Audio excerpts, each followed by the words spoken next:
No mesmo dia em que terminou a cúpula de líderes da 30ª Conferência das Nações Unidas sobre a mudança do clima, a COP30, um tornado destruiu 90% da cidade paranaense do Rio Bonito do Iguaçu, provocou 7 mortes e deixou 750 feridos.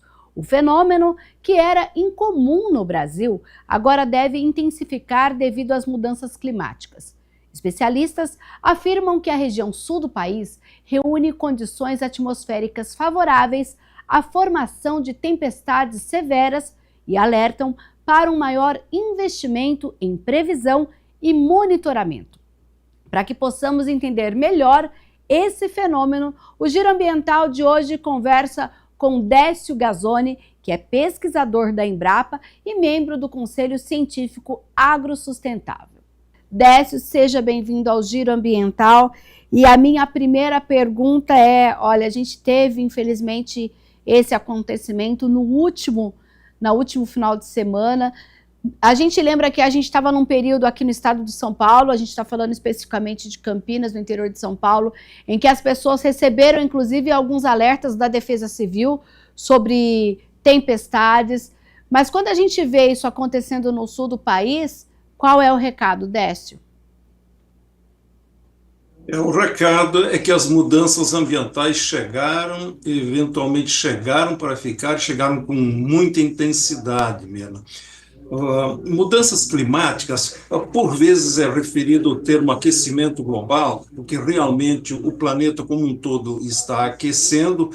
Nós tivemos os últimos 10 anos, foram os mais quentes desde que se iniciou o registro de temperaturas e mesmo na escala geológica. Os últimos 2 anos, 2023, 2024, foram os mais quentes da história. 2025 se encaminha para ser ou o mais quente ou o segundo mais quente. Mas o mais quente não significa também que em determinados momentos não haja mais frio. A média está mais quente, mas o que nós estamos notando é que esses eventos extremos, e aí são ondas de calor, ondas de frio estão incluídas, eles estão cada vez mais frequentes e cada vez mais intensos. E é nisso que se insere esse evento que aconteceu em Rio Bonito do Iguaçu, no Paraná. Então, é um fenômeno meteorológico, não que seja improvável, não que nunca tinha acontecido. Sim, tinha acontecido em outros lugares do mundo. No Brasil, furacões, nós conhecíamos pela imprensa, eles afetavam aí o Caribe, o norte do Caribe, Estados Unidos, etc. Mas nos últimos 15 anos, eles começaram a se tornar frequentes. O que fazer? Bom, o que fazer nós podemos fazer no curto prazo não tem o que fazer, é rezar. No médio prazo é começar a se preparar para esses eventos. E no longo prazo é reduzir as emissões de gás de efeito estufa, porque são elas que são responsáveis por essas mudanças climáticas que levam a esses eventos extremos. A gente fala muito de previsão meteorológica, eu até mencionei aqui o alerta da Defesa Civil no estado de São Paulo.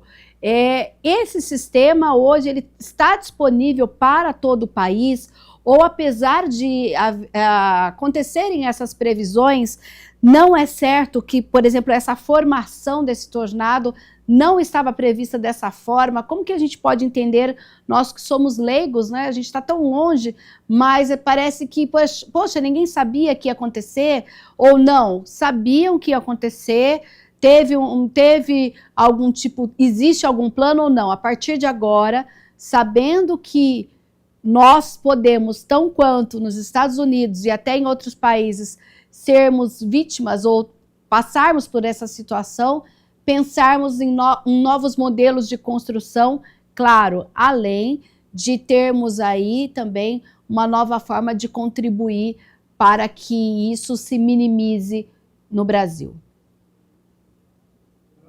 O tornado especificamente, Mirna, é muito difícil, eu não diria impossível, mas muito, muito difícil de prever, ao menos prever com precisão. Onde ele vai ocorrer e em que momento vai ocorrer. A meteorologia ela permite antecipar secas, permite antecipar chuvas. Hoje, com grande precisão de poucas horas, nós podemos colocar probabilidade alta de chuva num determinado ponto, numa determinada região, ou de seca, ou mesmo toda essa frente fria que foi um dos fatores geradores desse tornado, que se deslocou depois ao longo da costa, passou por São Paulo, Rio de Janeiro, Espírito Santo, agora está na Bahia, com excesso de chuva. Agora, o tornado é um evento de segundos. Esse tornado em Rio Bonito do Iguaçu, no Paraná, ele durou cerca de 20 segundos, só que os ventos chegaram a 330 quilômetros por hora. Quer dizer, além de nunca ter havido, não era costume haver esse tipo de evento no Brasil, com esta velocidade, é uma coisa rara no mundo. Veja que o furacão Melissa, que atravessou o Caribe recentemente, ele destruiu grande parte do Haiti, destruiu parte da Jamaica, e os ventos chegaram no seu pico a 300 quilômetros por hora. Um avião decolando, ele decola a 250 quilômetros por hora, um jato. Então, por aí é possível imaginar a velocidade, por isso que destruiu casas, por isso que colocou carros em cima de restos de casas. Agora, do ponto de vista da previsão, é muito, você pode dizer, há condições favoráveis para a formação de tornados, mas não dá para dizer às 15 horas e 38 minutos em Rio Bonito do Iguaçu vai acontecer um tornado. Então, isso cria uma insegurança muito grande e difícil para a Defesa Civil fazer essas previsões. E por que o Sul, a gente está falando, a gente sempre fala que o Brasil tem dimensões, né, muito maiores que vários, continentais, né? Todo mundo fala isso, o Brasil é um continente, existe muito bem. Por que o Sul? E uma outra pergunta, quando isso acontece no Sul, você até acabou de mencionar que depois ele foi subindo a costa, e por que o Sul sempre pode ser o mais afetado? Ou não, olha, pode ter uma ocasião que esse fenômeno pode acontecer no Nordeste. Existe uma explicação para isso? Sim, existe uma explicação. Na realidade, não foi o tornado que migrou no Brasil, foi a frente fria que se formou aí na altura do Rio Grande do Sul, Santa Catarina, mas a frente fria tem uma abrangência enorme de 1 milhar de quilômetros ou mais, e depois ela se deslocou ao longo da costa. O fato de ocorrerem esses eventos, tipo furacões ou tornados no sul, é uma confluência de diversos fatores. Nós temos os famosos rios voadores com carga de umidade que saem lá da Amazônia e se dirigem em direção ao sul. Eles, na realidade, começam indo em direção ao oeste, quando encontram os Andes, eles retornam para dentro do continente, então eles passam por Bolívia, passam por Paraguai, o centro-oeste do Brasil, e chegam no sul do país, Paraná, Santa Catarina, Rio Grande do Sul. Aí há uma confluência com frentes polares, há uma confluência com a famosa baixa que sempre se estabelece entre o Paraguai, uma baixa pressão, um centro de baixa pressão entre o Paraguai e a Bolívia. Então, quando há uma confluência de fatores, quando há nuvens de tempestade em altas altitudes, a cerca de 12, 13, 14 quilômetros de altura, os famosos cúmulos, nimbos, onde a temperatura interna chega a menos 60, menos 70 graus, e ela contrasta com uma temperatura muito alta